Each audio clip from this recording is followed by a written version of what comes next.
Welcome, everyone, to Prophecy, our springtime edition for 2025. My name is Reivin Alexandria of Swamp Seer. I'm so glad that you are here. We're going to get started. But first, just wanted to introduce myself. I am a tarot reader, Vedic astrologer, occultist, as well as a Vedantist and full-time multidisciplinary artist. And my co-host is Daya Dhara. Tell us a little bit about yourself. Yeah, thank you so much, Raven. It's a pleasure to be here always with you. So I am Daya Dhara, also known as Diana Adeseli. I am a spiritual educator, and I also am a tarot and oracle reader. I also do art. I just came out with a poetry book last year.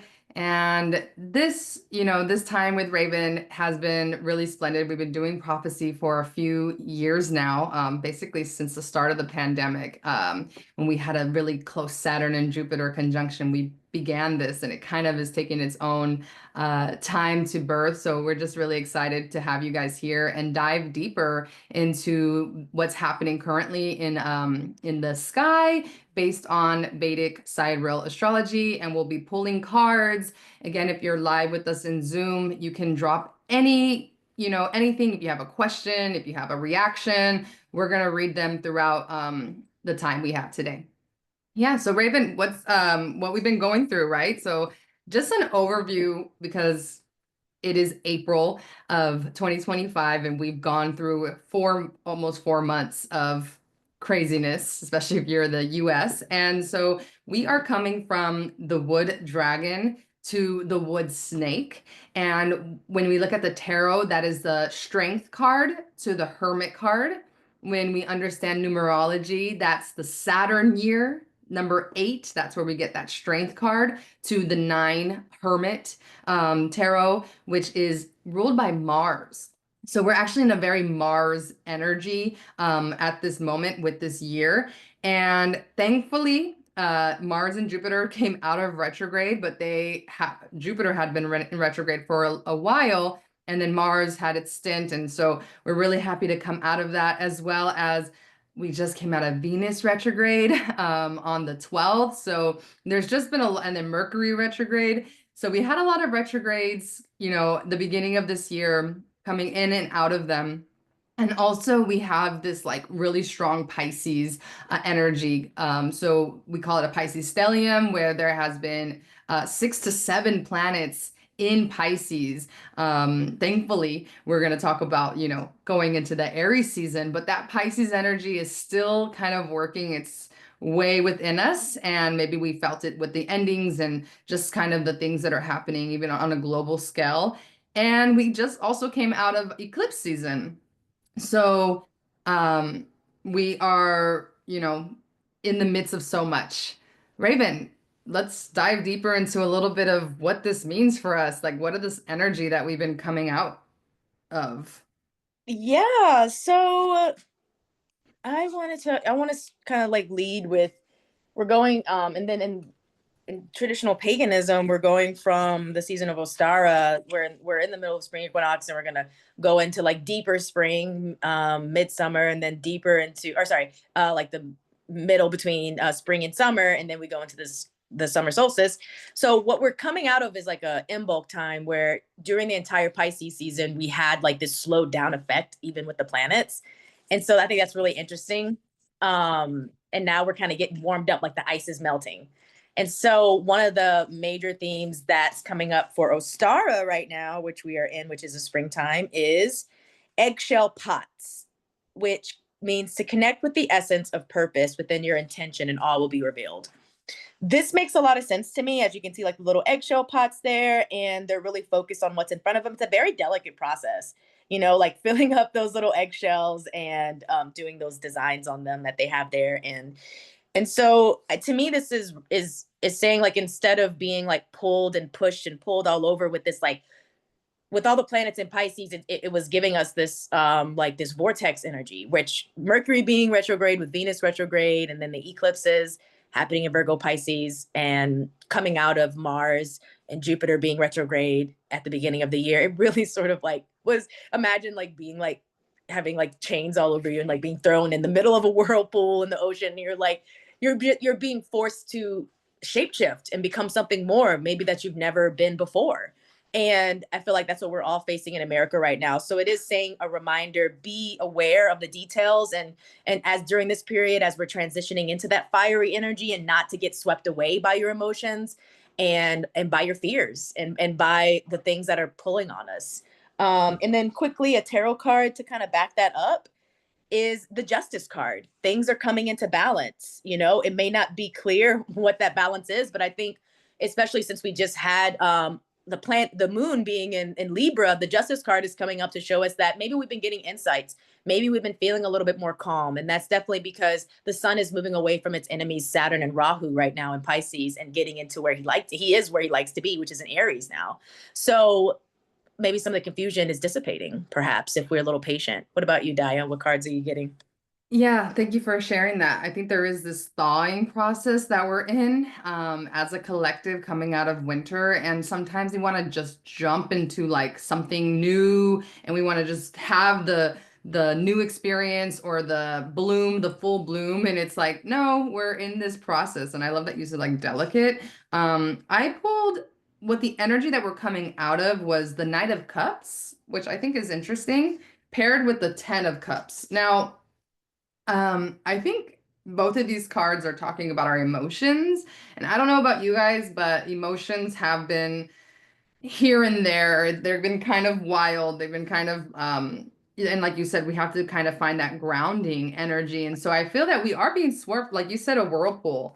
And although the Ten of Cups is really a positive card, this card has given me like there's so many things we have to balance out, and we have to become more of the observer. We have to become more of like the person that's just watching the things happen rather than being so attached. Of course, things are going to affect us, and those are the things we can maybe focus on more. But I know there's so many things that are trying to vie for our attention. And I feel that Pisces energy and just moving towards the spring energy is like, okay, we now see the big picture, but we still have to focus on the smaller details. And then there's a sweetness that also wants to come out too. Yeah, kind of like before we move on to the next section of April, I just wanted to add that it's important to think about the year of the year, the energy of the year right now. Overall, the archetypes with Mars, with being a Mars year because of the number 9, and then also a Hermit year because of the number 9, with 2025 adding up to equal 9. It's really we can look at Mars as like our inner warrior who's going through all of these changes. And the card that I pulled up was the moon. And so I feel like for this first quarter that we just talked about, it was really about Mars going from that retrograde state, and his maybe Mars's mind being sort of retrograde. I really have to reflect on myself, and then he knowing he's going to go back into his debilitation and Cancer, having to face the moon energy of Cancer, getting in touch with the emotions and what nourishes him, being more reflective. You know, even a warrior needs to meditate. You know, a warrior has to have their mind in control. Maybe this isn't necessarily what we know in America, but that's the lesson that we're all going to learn this year for sure, especially with regards to spirituality and all the hermit-like stuff, details, Virgo stuff, you know, our enemies, the enemies of the mind, and those different things. So that's the energy for our soldier Mars in the first quarter, the moon getting more in touch with his inner essence. Now we're going to move, unless you wanted to add anything, Daya, I'm going to move on to Aries. Well, Emily in the chat Oh, yeah, let's see. mentioned that a few different things happening in her chart or their chart. And one of the things that they said was the full moon Venus direct this weekend felt like chains finally snapped, and that they're trying to calibrate. And I think that's exactly what we're talking about here, right? It's like we just actually the portal we really just went through was this weekend and yesterday because Sun went into Aries, and that kind of goes into our energy that we're going to talk about now. But I think it is true. The chains are kind of I feel like there's two kind of collectives happening. It's like the chains are still binding so that they can break loose because we still have Pisces energy, but a lot of us are going to feel that relief. So let's talk about it. Aries Yeah, season. for sure. With Mercury going direct this past week and then Venus going direct, we're just stepping into we're actually as we're entering into May, we have to be aware of another thing that stands out for this next quarter here is a lot of Gandanta energy. So that could also be related to like the energy of like chains breaking, because you're going through this karmic knot, and it's more sort of like this, remember snake here, the knots of karma restricting you, just and trying to block you from, transforming yourself. So Gandanta represents like a karmic knot between fire and water. So as the sun goes into Aries, he's still in Gandanta a little bit up for the next couple days. So that's why it might be super pronounced right now, feeling those chains being released, or the reminder that there's chains there for some folks. We're all at different points on these narratives. And so the full moon, we just had the full moon in Virgo. So that had also an element of releasing things over the weekend, and Chitra. And Chitra is represented by a diamond. So it's just a reminder that if you work hard and you care about what you're doing and you love what you're doing, and it can either become like the thing that raises you up, or the thing that makes you lose everything. So it's important to understand how Mercury is giving us the intelligence to not become consumed by our senses, and not to lose ourselves in the wrong way, because that's what Mercury wants to do right now. He wants to lose himself. Venus, they all want to lose themselves in the energy of Pisces. But with that Virgo moon there, with Ketu being there, he's showing us this is what you actually have to give up.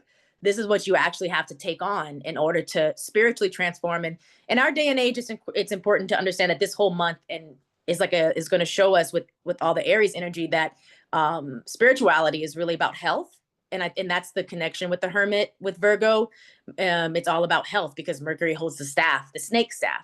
So this year is really about our health, like in every sphere of our lives, not just with our bodies and our minds, but the health of our country, the health of our nation, and the health of our connections. So that's really going to come out. And so Sun in Aries, April 14th is coming up. What just happened? Sorry, we just had that. I haven't been paying attention to the dates. It's been so crazy. But we just had the sun in Aries, April 14th, and that's technically the Vedic solar new year. And then we have the sun in Gandanta until the 17th, and then we had the full moon in Virgo on the 12th, and Venus went direct on the 12th. So just one thing that happened right before we entered into Aries, I want to bring back up, is Saturn in Pisces. He's going to be there. He went in on March 29th. He's going to be there for the next 2.5 years. So going from that Aquarius energy to Pisces is going to be a major change. He actually likes the sixth house for a lot of reasons. He can help protect you against your enemies and the things that want to, take away your joy and your flow. So it does take hard work though. So he's going to be there until the 28th of 2027. So for the next 2.5 years. And so then we have an exact conjunction with Rahu is happening, or a conjunction with Rahu is happening right now until May 18th, when Rahu goes into Aquarius, and they're going to be exact around the 21st. So be aware, Saturn and Rahu can, really bring up themes of Saturn intense structure and limitations, and Rahu wanting to break beyond limitations and go into obsession and overconsumption. So those things you'll definitely see some of those things flare up in the collective, if not in your personal life, depending on your chart. And also Saturn is going to be conjunct with Venus until May 31st, when Venus is finally free of Saturn. Even though they're kind of buddies, they're still trying to fix some things in our life right now. So we'll feel like a push of energy as Venus is leaving Gandanta into Aries around May 31st. Mars is the leader of the year. Remember our warrior. He is debilitated in Cancer for all of May. So moodiness, emotions, unsurety of your courage and fears, those are there. But remember, they are hermit tests. Mercury is trying to test us, making sure we're not falling prey to illusions. And so then we have new moon in April on the 27th in Bhairani. The sun will be in Bhairani by then, in Aries as well. If you're waiting to birth something new, you might want to do it around the new moon in the 27th. If it still doesn't quite feel like the right time, with even though the sun's in Aries, it's going to be Akshaya Tritiya around April 23rd. Around April 30th, on April 30th. So the 27th through the 30th of April are excellent times to really feel like at your most exalted. If you really want to get something done that's going to have a lasting impact, do it on that day, April 30th, and it will reverberate for years to come.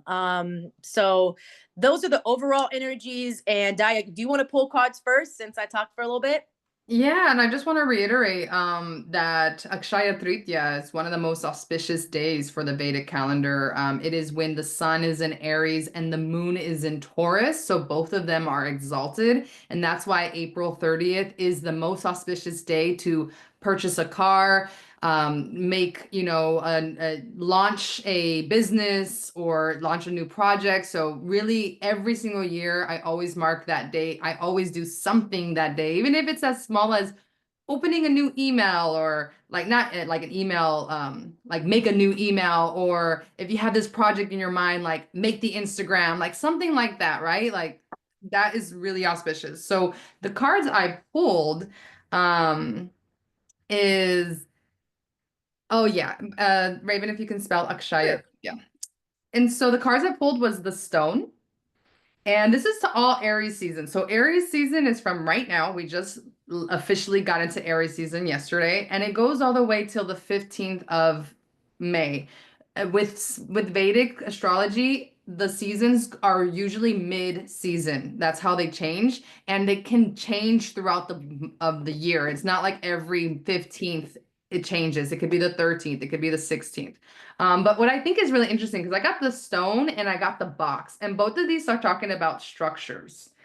And so Aries, I feel that Pisces, because Pisces energy is so dreamy, it's so in the clouds, we're, having more of a fantasy. We kind of want that liberation, that renunciation. But it becomes a little obsessive and we become even more fantastical because of the North Node, Rahu being in that 12th house. With Aries, it feels like, okay, we've been in this flow, we've been in this cosmic ocean.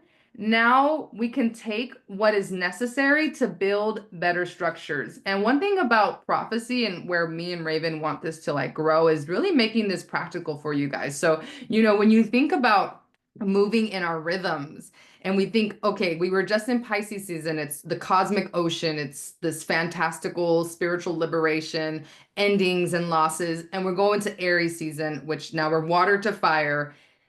Things we again, we want to feel like we're going to explode. We want to like, oh my gosh, yes, but at the same time the cards are saying structure, right? There's still some type of containment that we have to do right now. And I think that's really beautiful, because with Mars being debilitated, we can start to focus more, because Mars wants to act and he wants to like go forward really quickly, but it's like, well, yes, and build the structure that makes it sustainable for the future. Yeah, Mars is debilitated, so he might, and remember this is like the hermit year, so it's definitely like a great time to use that energy to go within and to really do like your own audit, like very Virgo term there. It is tax season. Happy tax season. Happy end of tax season. Good riddance.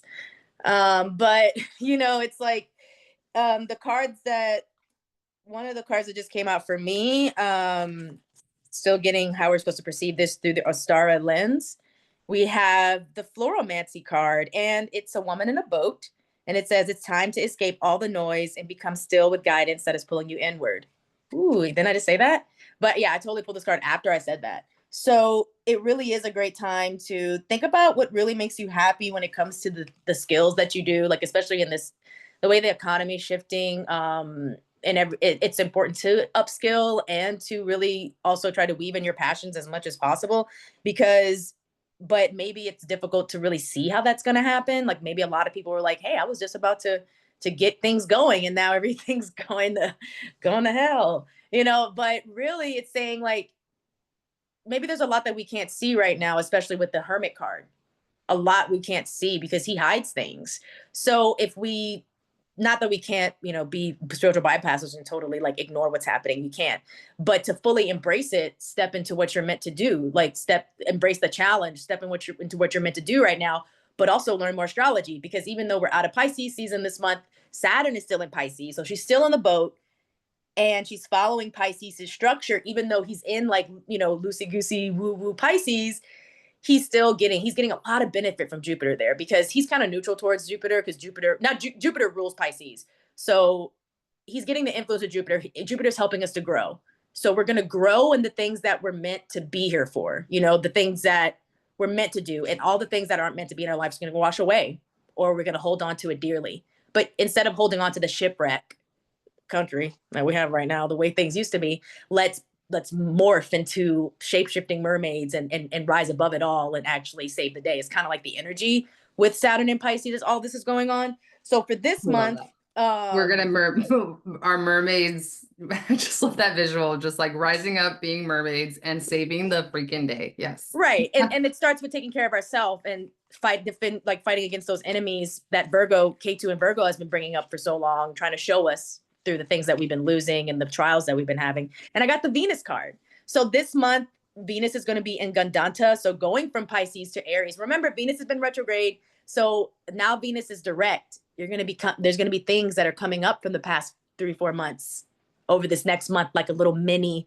compression, because Venus is moving fast. So the same amount of time it took Venus to move since Venus went retrograde back earlier in the last quarter, it's going to be like shrunk down to a month's worth of time as Venus quickly moves back through Pisces to get into Aries.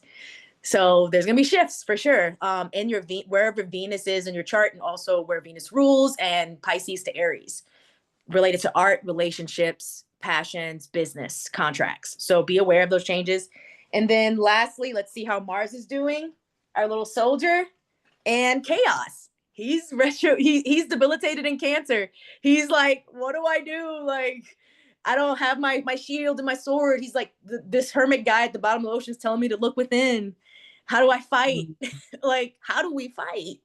This large task at hand. So I think it's important to find your center. This is the card that I pulled for myself the other day. You got to be like this. This is Mars. And then it's like you're like an avatar. You shoot out. Remember, how the villain will like throw the hero in the bottom of the ocean, and it's like, ha ha ha. It's like, what is he doing down there? He's becoming superhero, like even more of a hero. So I think apply that in your own life, and we'll actually see like a lot of unexpected positivity coming out of this time, I think. I love that. And because it feels like a little bit of a turmoil and it feels a little chaotic, pulling that Mars and like chaos and that energy, and just reading some of the things that our friends are saying in the comments about debilitated planets in your chart. In all reality, we say this word debilitated, and we say, it's weakened, but there's always ways to strengthen the things in our chart. And so I just want to reiterate that, because it's like tropical astrology. People are like, Scorpio's the worst, Gemini's the worst. Actually, I just realized, I just heard someone say Libra is actually the worst. And the reason why is because Libra is so cutthroat. And they're the ones that are like trying to find the justice. I think it was KRS Raven that just said that. And I was really like shocked, because it was like, we always say, Geminis and Scorpios are so bad. But if you actually look at who's the coldest and who's the meanest, who's going to really cut throat, go into the justice, is Libra. So anyway, before I go on a tangent. I'm a Libra, so I know. So it's harmony. The advice here for this Aries season is harmony, because there is this fire that we have to contain, and we have to be able to transmute it. And imagine like how many things are happening in this world right now that we aren't even able to hold and carry as an individual, but we are being bombarded by this, information that is pertinent, but then it's not, right? There's this paradox happening in our worlds right now, social and individual. And so I feel like Ganesha just being like, hey, this is about your sacral chakra. This is about your sacredness, the womb area. I know I have Christina here, womb healer. So, it is that, like, that's the magic this season. So Yeah. is there anything else you'd like to say about that, or should we jump into? Let's keep going, because it is 8:36, and then we could always kind of like come back and look at everything again if we want. Yeah, and thank you guys for chiming in about different things. Yeah, appreciate it. So, and it makes it funner, because then you give us more energy too. So with May, right, we get into Taurus season. We just mentioned that it will start, Sun will move into Taurus May 15th. We will have I'll just go in the beginning of May. We'll have a Mercury in Gandanta from May 4th to the 9th.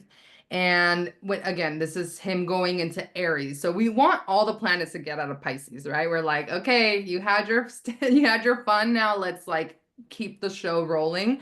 And so that's going to be something to look forward to, with Mercury coming out of Pisces on the 9th and around the 8th. The full moon is May 12th, and that is going to be in Libra, which, again, it might be a little different from tropical astrology. It'll be in Vishaka Nakshatra. and we're going to start feeling a little bit of that Libra energy. Sun is in Taurus May 15th. Mercury is in Aries May 7th, all the way to but Mercury is gonna start moving quick. Like right when he gets out of Pisces, it's like 2 weeks in Aries, 2 weeks in Taurus, and then he's like bam in Gemini by June. Um, Jupiter is also going to be making quicker movements. So he's been in Taurus for a long time because of the retrograde that happened there. And so on May 14th, he's finally moving out of Taurus, which I know Reivin has natal Jupiter in Taurus. I have Jupiter in Gemini. And so I'm ready to feel what Jupiter feels like back in my sign. And that will be all the way to October 18th. He'll go into Cancer, and then in December, he's going to retrograde. But anyway, we'll have that different energy from Jupiter by May 14th. We'll have Venus. We mentioned that Venus is going into Aries finally as well, getting out of that Pisces energy by May 31st, and she'll be there till 29th of June. Really interesting that happens in May is that Rahu and Ketu are finally moving axis. And that means May 18th, May 20th. So remember, Rahu, Ketu being the north node and the south node are invisible, and they go backwards in the chart. So they were just in Pisces and Virgo. Now they're going to be in Aquarius and Leo, and they move every 18 months. So this is like, think about 18 months ago, what you've been dealing with. That's going to be over May 18th, right? Like May 18th is going to be a closing of that cycle. We'll also have the full moon at the end of the month, May 27th. It's going to be in Taurus because it's Taurus season. It's going to be in Rohini. And then we have some more Gandantas there that are going to be playing out between Venus and Mars. So again, because there's a lot of Gandanta energy in May, it's all about balance. It's all about harmonizing the energies around us. And Taurus season is going to be a lot more grounded. So by mid-May, we should feel like maybe some things are becoming more tangible. Rather than in Aries, it's more of an idea and it's more of the passion. It's more like create it. Whereas Taurus is like, now enjoy it. At least that's how I see it. What kind of cards are you going to pick for this one? Yeah, let's see. Let's see what wants to come out through the Ostara Oracle's lens and how we can start to prepare. Because by then it's going to be into Beltane, which is like, to me, it's like you go from the pink of Ostara to the red of Beltane, like that passionate fire of late spring, summer. Let's see what wants to come up. Emily has said this a couple of times, so I'm just going to repeat it. That she said that 0 to 100, her career and her relationships are feeling. And yeah, that's that Pisces to Aries, right? It's like, bam, are you awake? Are you here? Right? That's the Aries season, at least that's what I feel like. It's in your face. Yeah, so we have the Irish Moss card, which I love this card. It's really pretty. I'll show it. It says, may you feel nourished in all ways as a turning of luck is coming. So yes, I love moss. Especially this card. It's so pretty. And so it's important right now. And the reason why I use this deck is to try to help us prepare for how to be by then. So in Ostara, in the spring, it's important to nourish yourself. Like nourish yourself physically. The food, the water, make sure you're super hydrated. Make sure you are adjusting any lifestyle choices to prioritize yourself as more right now. Because by then, if we are the people who are meant to hear this message, if we realize we need to prioritize ourselves a little bit more or be a little bit more structured in our approach, nourish our projects and our ideas, then there's a lot of luck that's going to come. Like Daya was saying, like we start to enjoy some of the hard work that we've been putting in from March, April, trying to swim out of the vortex as much as we can. One of the things I wanted to point out is back when on the full moon on May 12th, Mars is going to be entering into Ashleisha on that day. And Ashleisha is a very mystical part of Cancer. It represents poisons and toxins, but also you can see that that's like a medicine. So our warrior, maybe he's been fighting some demon at the bottom of the ocean and then he gets bit and it's another test for him. So we've been fighting our own inner demons around the full moon with Libra. Remember, I got that justice card earlier. Things are going to start opening up and balancing out. We'll finally start to see the end of the cycle that was meant to come from the Libra moon cycle, because full moons represent ending. So relationships, contracts, Libra, things that represents. And then Mars is going to be taking some sense, like we're going to be able to maybe have the answers that we've been searching for. I kind of think like we'll be able to start to see what either we change now, or we're going to be on this other path, and we're ready to finally switch over. So Mars on that day, he starts to take that medicine instead of letting it poison him. So be aware around that day, like the thing that could be poisoning you could also be your medicine, or vice versa. The thing that you think is good for you could be your toxin. And so it's important to think about your body and and how you're working with your energy work around then. And then so the card that wants to come out, and I feel like if you are just kind of honest with yourself, that's why you're lucky. It's like you're lucky that you were honest with yourself and you're able to see the opportunities that are actually here for you, and you're not being an illusion or being bombarded by all the emotions that Mars is going through in Cancer. Oh my God, 10 of Cups comes back in. Like there's just some positive energy that wants to come, like a union, a marriage. Yeah, you were like pulling the 10 of Cups earlier. So luck, Irish moss, and let's see what our warrior is learning in this time. With Rahu and Ketu moving too, we have the winter. So I really think this is saying like be very cautious with their energy like in May, because it is easy to get overindulgent. I think as Jupiter's moving super fast, he's not in Taurus anymore, so he feels less restricted. He doesn't really like Taurus. He doesn't like being where Venus is. So there's going to be like more space in your life by then, and it might feel like, hey, things still aren't where I want them to be. And that's because Mars is still in Cancer, and it's sort of all in your head kind of, because it's just that Mars is healing, the action, the courage, all that stuff is still in Cancer, trying to get as much information about how to change for the long term. And so focus on the long term if you feel sort of the present is like a winter in May, and see like how to make those shifts, and also like focus on your physicality, your mental health, your physical health. And I think we'll be seeing that he'll be exiting that winter, after May, once he gets into Leo. I love that. I've been getting winter energy throughout like the whole year. And every time I'm like, what's coming? It's like winter. I'm like, okay, so there, and I'm ruled by Mars, so Hope it's that not nuclear winter. all right. So one of the things I made a mistake, I said full moon on May 27th, but it's actually the new moon. The new moon is on May 27th, and that is the Taurus one. And what I was looking at for Taurus season, I was like, okay, what does the moon want to say for this season? And I literally got new moon in Taurus. So prosperity lies ahead. That's my personal card right now. So Oh, that's my okay. first. So We have the yeah, same so deck. That's my first. That's from so my October reading that I did. I love that. So yeah, so I feel like there is this prosperity, there is this luck that is happening in Taurus. Rohini is one of the most auspicious, wealthiest nakshatras. It's my Brigu Bindu, which I'm really excited to always be able to say that, because that's one of the most auspicious points in your chart. So if you don't know your Brigu Bindu, I would look it up and see what it is, because that's where you make wealth. And so being that Taurus energy is coming as like really strong and really powerful, I think there is something to be looking out for. And if we don't feel it at that full moon in the 12th, like I feel like it's really gonna, like Reivin was saying, at the end of May, there is going to be a shift, and especially for those who are listening to the message. And the other card I got from this deck was look at the bigger picture. Full moon in Sagittarius. So the Wait, other what's part of the this talks what? about luck. Okay. Yeah, go And ahead. I Keep going.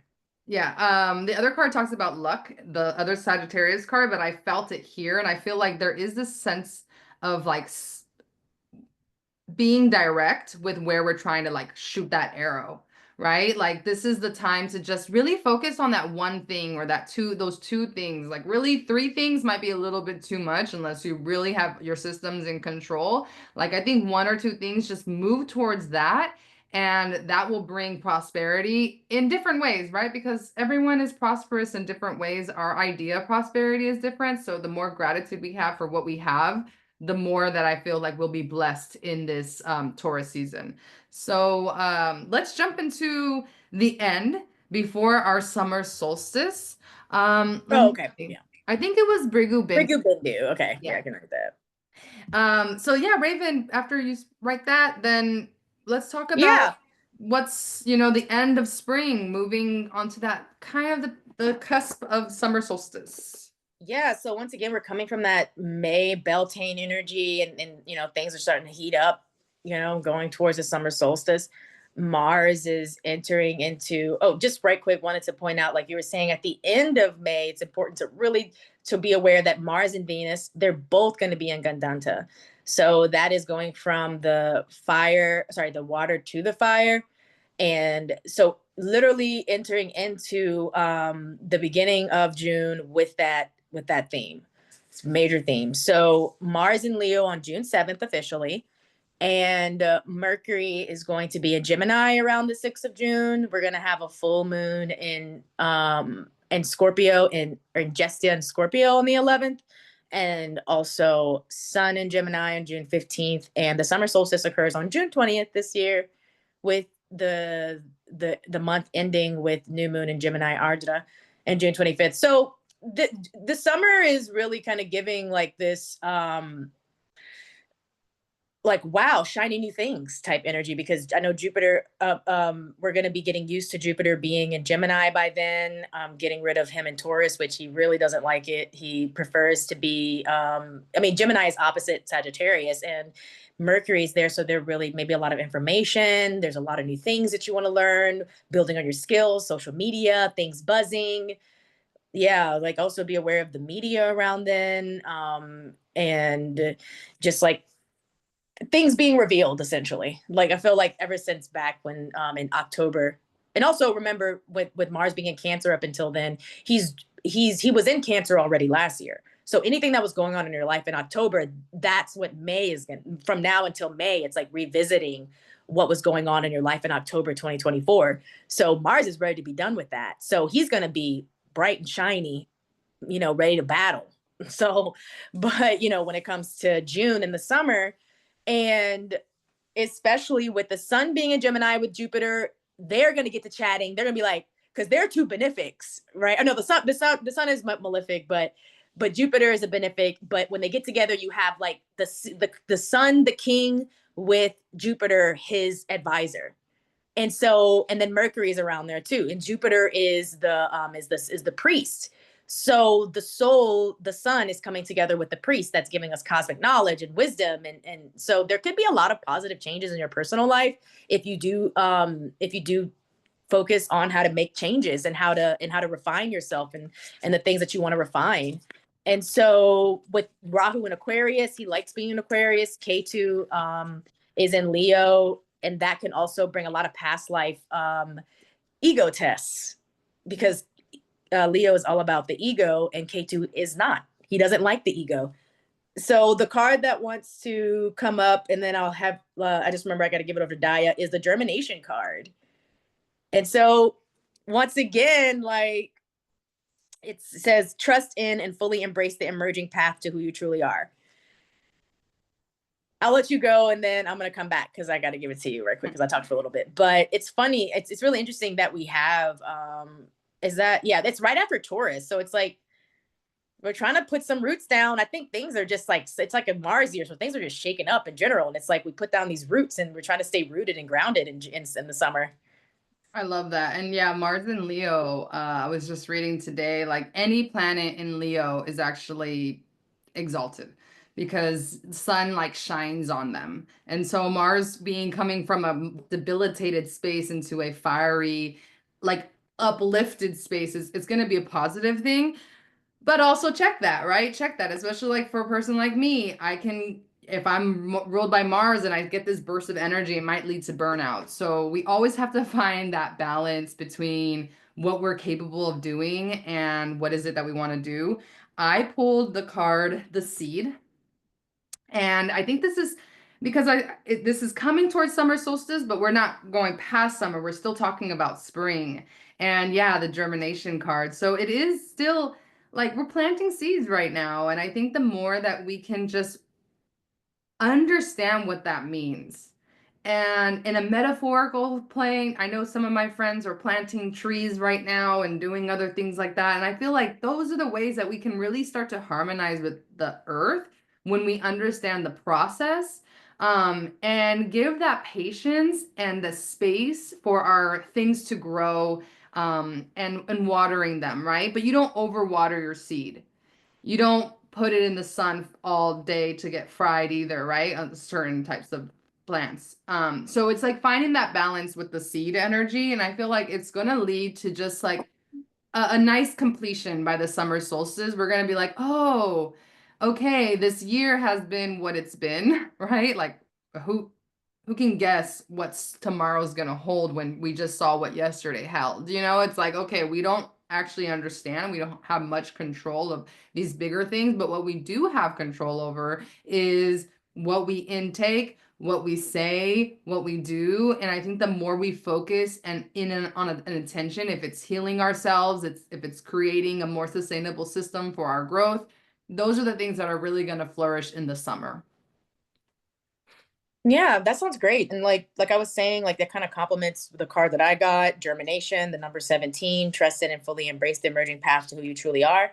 And the reason why I think it's important to remember to ground and root around then, and you got the Sagittarius card, one of the biggest things happening with Saturn and Pisces is, and this is kind of like a little bit more technical astrology stuff, so I won't get too deep. I actually got these points from the legit astrologer on Vedic.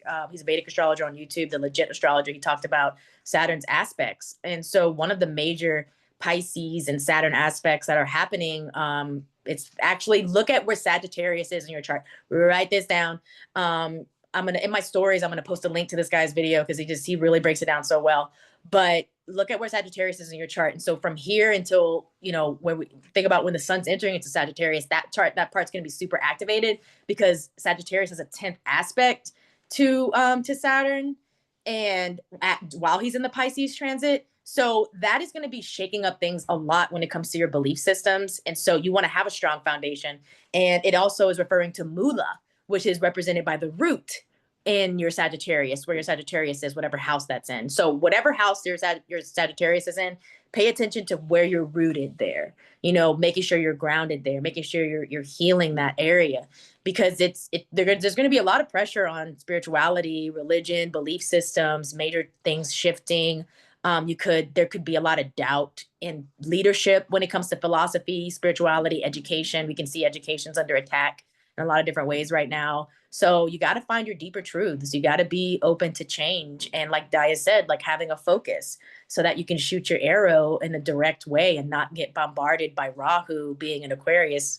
I have Rahu in Aquarius, which can be kind of distracting because trying to absorb everything instead of focusing on what really matters.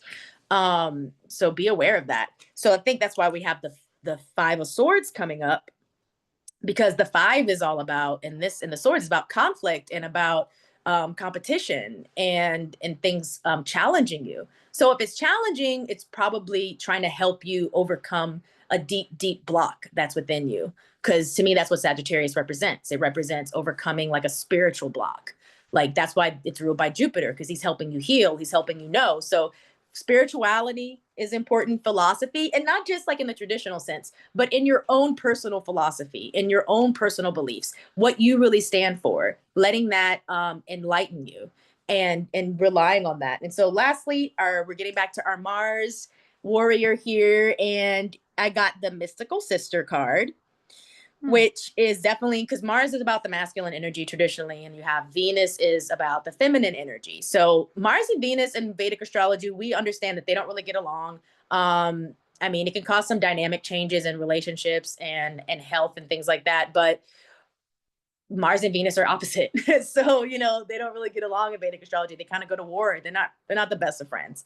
Mars is the warrior and Venus is like the princess. So it's like, unless they're getting married, which you want that kind of tension, right? You want that fire in the bedroom or, to keep it alive. But we can see in our current context that it can actually go a completely wrong way. Mars can be too abusive.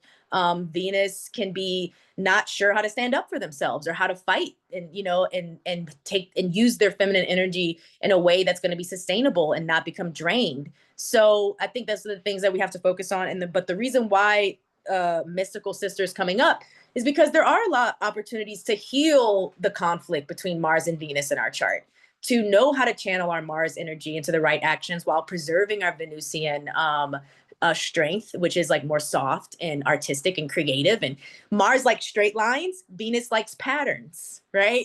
Venus likes intricate patterns and, you know, to go out of the lines and to be creative. But Mars likes those straight lines, those structure, linear versus big and expansive. So the mystical sister to me is showing that you're being drawn towards something, you're being drawn towards the flame. And you also need to make sure you're the feminine energy in your life, that you're supporting it. We're standing up for femmes, and also the masculine energy too. It needs that, like, hey, you're my sister, we're one together, we're doing this together, to let the masculine energy know that it's not damned to hell. You know, we can heal one another, no matter what. That's kind of what this seems like. I love that. And the last two cards that I will pick for just this moment, right before the summer solstice, which I really see this being like going towards the summer solstice. This card flew out, was Knight of Pentacles. So I've received two knights in this reading, and I kind of feel that there is like messages and also like blessings, that like hidden blessings, as well as just walking towards like what really fulfills us, because I got the Nine of Cups afterwards. And if you look at her, she's so liberated, and it looks like the summer solstice, or you know, something like that. And so I feel like the Knight of Pentacles is just showing like things are happening. It might just be slower than we expect it. Of course, you know, I was talking to a friend about readings, and he said, oh, if I hear from another reader that I have to be patient, you know, divine timing. It's like, you know, how many times do we go and we get a reading trying to, like, you know, not, or just even me maybe looking at my cards asking for a question, and the thing that comes up is slow down and be patient. I really see that it's paying off though, because what does patience do to us? It allows us to open our heart to the present moment.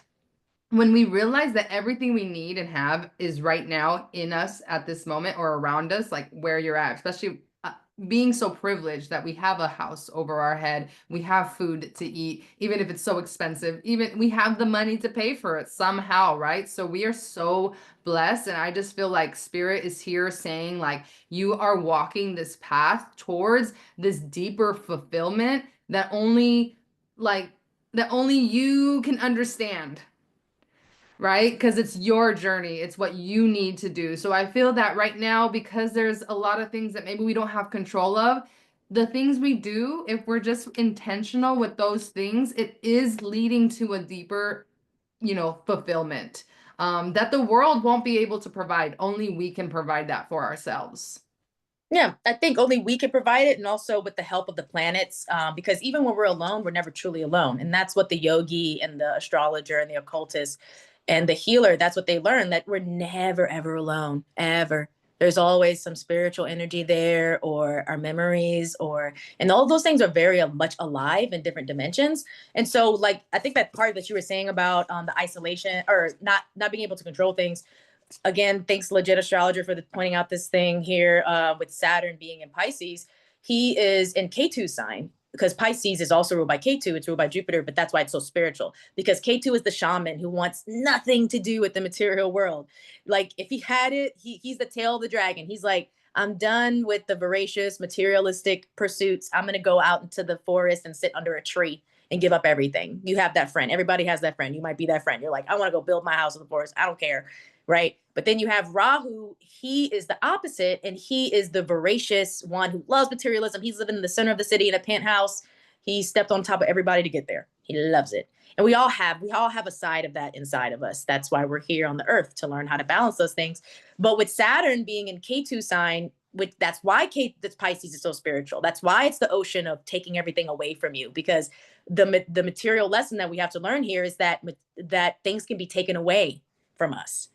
And that can be anything from our physical things, our house, our home, could, you know, family, our loved ones, our body, our minds, all that can just be taken away. So it is important to cultivate an awareness. And if you're feeling that sense of loss of control, like, why is this happening? Could be because Saturn, look at where your Saturn is in your chart, and see what it's trying to teach you, letting go, endings, karmic releases, things that are meant to leave. So remember, it's about meditation. Make a focus on meditation right now. It's going to help you get through this time while Saturn's in Pisces for the next couple years, and try to learn how to surrender.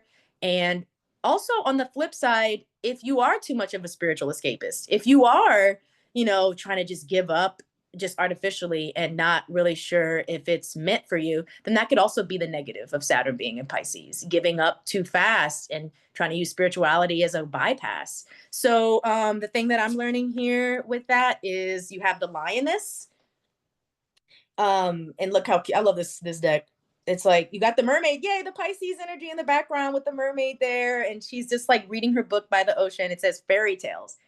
Fairy tales. It's like, I know what fairy tales are. It's like after you've like learned how to psychoanalyze yourself so good, by the time you're like older, you're like, you got yourself monitoring down.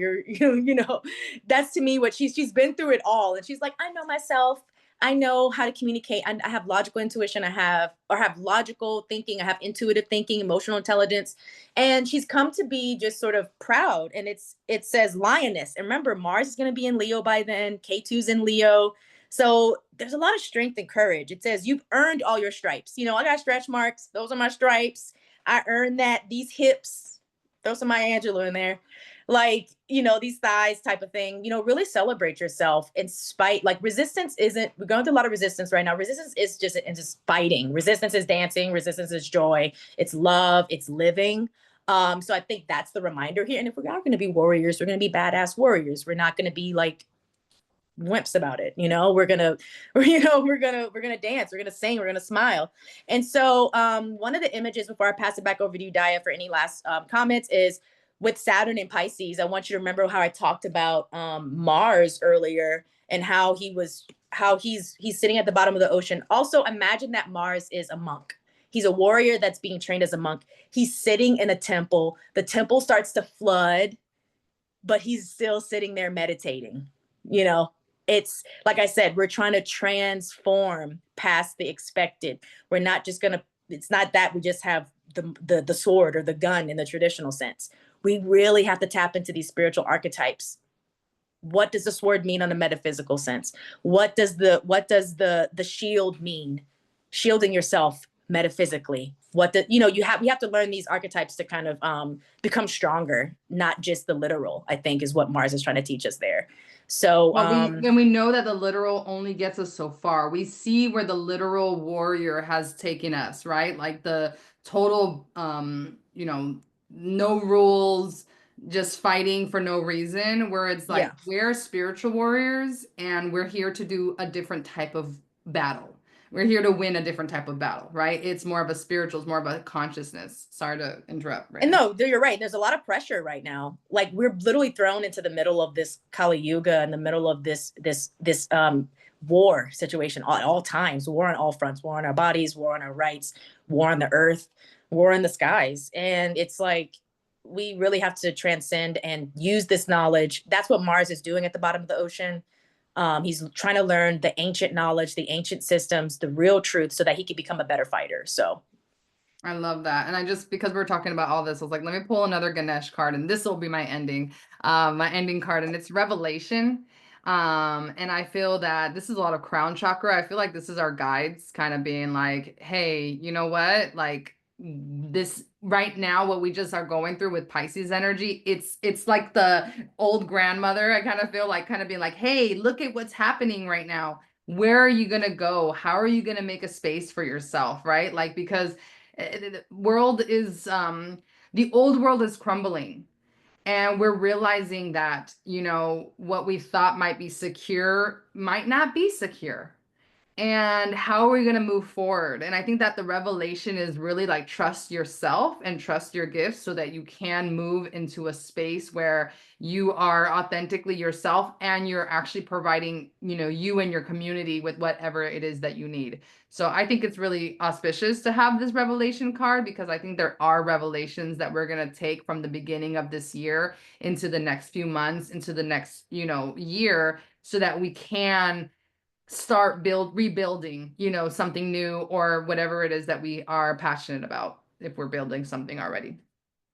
yeah.